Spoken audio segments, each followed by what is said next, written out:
you know that you want, talagang ayaw mo, dahil I can understand. Dahil siyempre, mapag-uusapan ng lahat-lahat, pagpipiestahan, lalo na naging very popular itong tatay mo. So, pero napaka-importante kasi yung labas mo rito dahil meron nasabi dito ang ama mo sa kanyang sinumpaan sa salaysay na ikaw ang pinatext niya kay Tita Lay mo. Yes, Your Tama Honor. ba ito? Yes po, Your Honor. Meron ka bang ilinagay pa nga dito, kinopya yung text ninyo, nasa iyo pa ba yung telepono mo? Yes po, Your Honor. Pwedeng ilabas mo at ayun doon, oh. Pwedeng pakita mo yung buksan mo kung saan yung parte na yon na yung text mo, pakibasa lang ko ano yung tinext mo kay at saka anong numero ba yung tinext mo? Pwede man laman. Ikaw magbasa din. Basahin mo muna yun. Wait lang. Yung number po? Yes, ma'am. 0917-842-2759. Oh, ano po nakasulat diyan sa contacts mo? Anong kanino 'yan? Ano nakasulat? Kung ano lang yung nakasulat, pakibasa mo lang. Kanino 'yan? TL po. TL. Yes po. Ano ibig sabihin ng TL? Tita Lay po, Your Honor. Tita Lay. Kasi sa amin minsan TL True Love o minsan Tululaway o so Tita Lay yan TL. Hindi nga. Para maliwanag. TL. And for the record, I have here my phone. And the last time I texted Senator De Lima, pasensya na po, para lang mapatutuhanan, was July 8 of this year when I congratulated her that we were together in the dinner. And the number appearing on my phone is exactly the same number. It says here, Laila De Lima, and the number is 0917. Nabasa na rin kanina, so kinoconfirm ko lang, 842-2759. So, pakibasa, ano bang sinabi mo kay Tita Lay mo? Ito po yung sinabi ko, Your Honor. Hi, Tita. Good PM po. May pinapatanong po sana si Pa. Bakit daw po may dumating na subpoena sa kanya at ano daw po gagawin niya? And this is her response. Anong oras yan?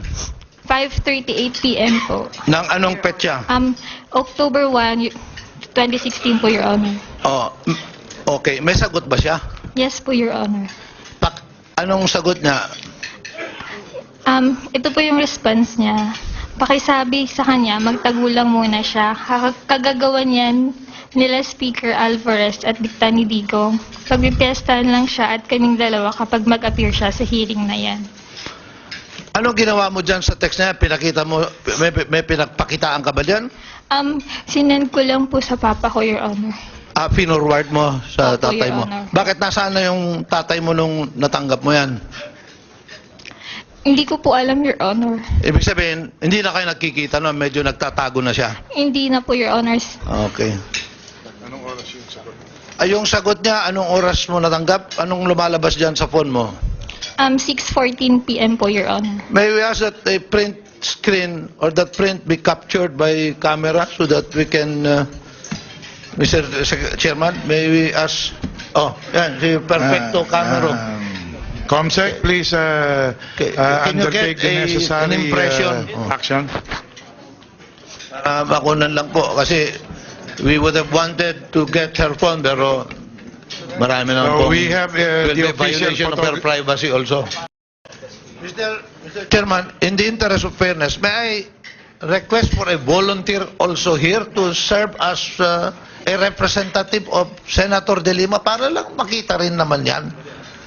Sino ba pwede mag-volunteer dito na beyond suspicion?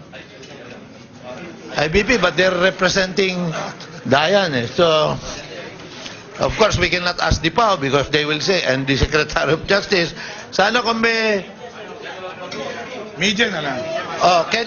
Can we ask a representative of the media, isa lang po, isa sa broadcast, isa sa print, para i-witness lang po.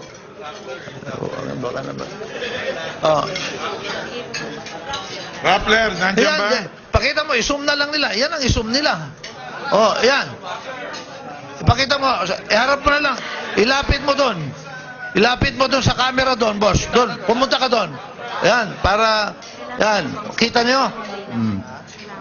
Para maliwanag na po at makikita rin ni Senator kung nasan man siya na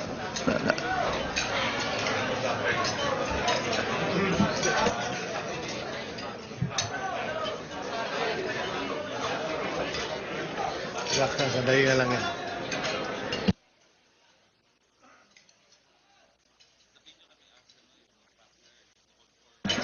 May we also ask Representative Roque to show his wonder dahil he has the same number. Harry, baka pwedeng ilapit mo rin doon. Mr. Chair, for the record, my phone also reflects that the number of Laila de Lima is the same number that was texted by the witness. Okay, thank you. Kasi po, 0917-842-59. Kasi po nagrereklamo si Laila de Lima na binobroadcast daw natin yung kanyang cellphone. paki-check mo lang Hana kung pagkaraan nung sagot niya na ito ay nakopya naman sa affidavit ng mahal mong ama na ang huling nakita ko rito pakisabi sa kanya magtago lang siya, magtago lang muna siya. Kagagawan yan nila Speaker Alvarez at dikta ni Digong. Pagpipiestahan lang siya at kaming dalawa kapag mag-appear siya sa hearing na yan. So, meron pa bang sumunod na text? Kasi ang paliwanag ng tatay mo kanina parang pagkaraan yan, pinapakontak pa niya pero hindi na siya sumasagot. Meron ka pa bang ibang text dyan? Ito. Tinanong ko po siya. Nag-reply po ako sa kanya, Your Honor. Meron pa? Wala na? Meron po. Sabi Anong ko, petsa? the same date po, October 1, ano oras? 2016, Ano po? Your Honor. The same date lang po. Oras? 6:15 p.m. po, Okay. Your Honor. Galing sa'yo o ikaw nag-text? Ako po, Opo, Your Honor, ano sabi? nag-reply po ako. Sabi ko po, hindi naman po ba siya huhulihin kapag hindi siya pumunta? Hindi po ba siya huhuliin kasi hindi siya pumunta? Pag hindi po siya pumunta, May sagot ba? meron po. Wala yan kasi ano sagot niya? Di ba nagtatago naman siya? Yun po yung sagot niya, Your Honor. Hindi ba nagtatago naman siya, sabi niya? Opo, Your Honor. Do we have a print screen of those? Kasi very important. Nakunan na yan, Pekto. Kukunan mo ulit. Kunin mo na. Dahil, kasi baka mabura o ano eh. On the drug problem, ako ay concerned po dito being the chairman of the Committee on Rules dahil this is a legislative proceedings.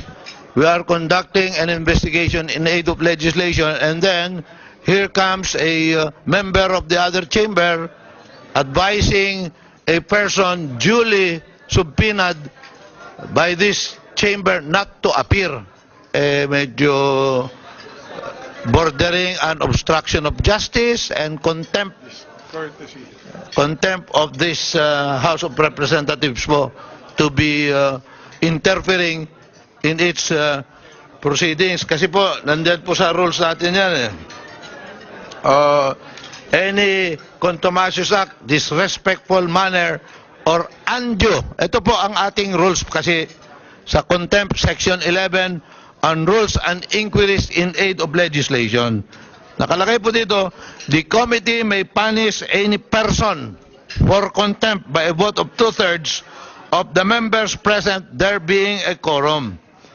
The following shall be grounds for citing a person in contempt, and paragraph F is undue interference in the conduct of proceedings during meetings. So ito po tinatawag namin yung witness and may nag-i-interfere po na wag makapir. Pag-aralan na po namin yan sa executive session what to do about this contemptuous act of interfering in our proceedings. So, sa madalit sabi, Ronnie, gusto mong magpaliwanag sana dito. Opo, Your Honor. Para lang maliwanag, eto bang sinabi mo dito, nag-usap tayo, na mahuli ka, nung dinala ka sa amin, anong hinihingi ko sa'yo, anong nagmakaawa ko sa'yo, ano mong dapat mo gawin dito? Ano ba yung hinihingi kong gawin mo rito? Magsabi lang po ng totoo. Yun lang ang hinihingi ko sa'yo. Pwede ba yung totoo lang ang sabihin mo? Paulit-ulit ko sinabi yan, di ba? Opo, Your Honor. Huwag mo nga halungan ng kasinungalingan.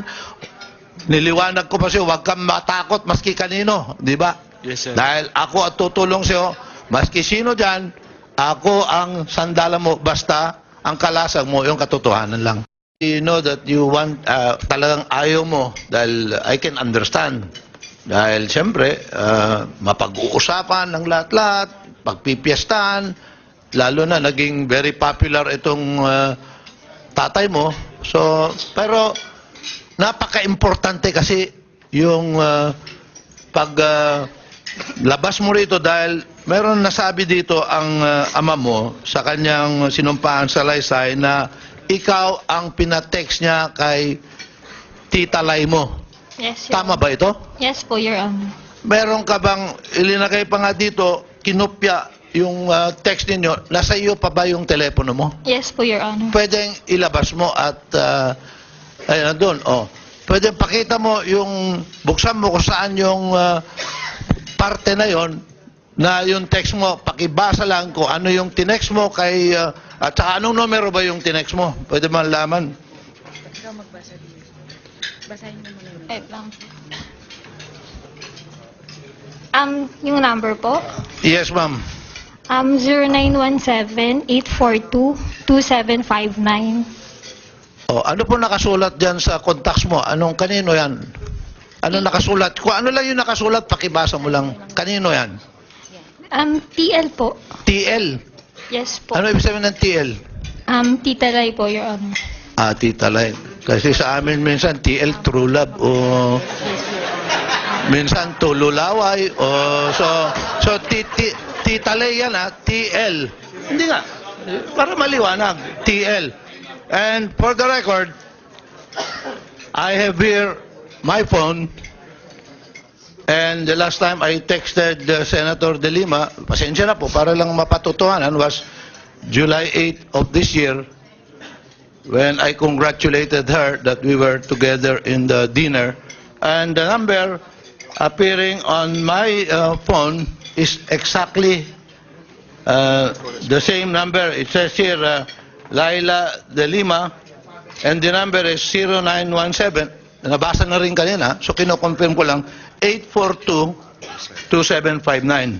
So, pakibasa, ano bang sinabi mo kay Tita Lay mo? Ito po yung sinabi ko, Your Honor. Hi, Tita. Good PM po. May pinapatanong po sana si Pa. Bakit daw po may dumating na subpoena sa kanya at ano daw po gagawin niya?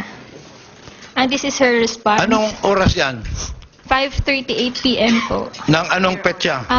October 1, 2016 po, Your Honor. Oh, okay. May sagot ba siya? Yes po, Your Honor. Anong sagot niya? Ito po yung response niya. Pakisabi sa kanya, magtagulang muna siya. Kagagawan yan nila Speaker Alvarez at dikta ni Digong. Pagpipiestahan lang siya at kaming dalawa kapag mag-appear siya sa hearing na yan. Anong ginawa mo dyan sa text na yan? Pinakita mo, may pinagpakitaan ka ba dyan? Sinend ko lang po sa papa ko, Your Honor. Finorward mo sa Opo, tatay Your mo. Honor. Bakit nasaan na yung tatay mo nung natanggap mo yan? Hindi ko po alam, Your Honor. Ibig sabihin, hindi na kayo nagkikita no? Medyo nagtatago na siya. Hindi na po, Your Honor. Okay.